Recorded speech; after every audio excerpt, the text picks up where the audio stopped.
hinugdanan duwawunod sa tanan, mga langyaw misusi sa kaanindot sila madali, kabiling turismo atong bahandi, daghang bisita ang gihabi-habi, siguradong tanan maagni ang ngalang Oslo, ipasigar na kini.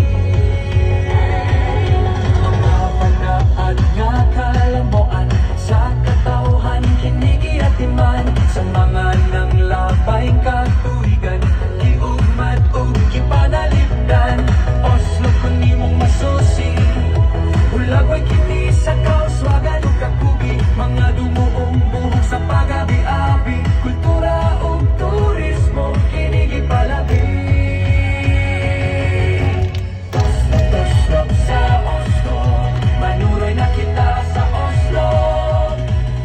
Tosrok sa Oslo, kultura o turismo gisawlon, panggaon palambuon, matahong natalanawon, ang Oslo ikapasigar mo, bahandi sa lalawigan sa Subo.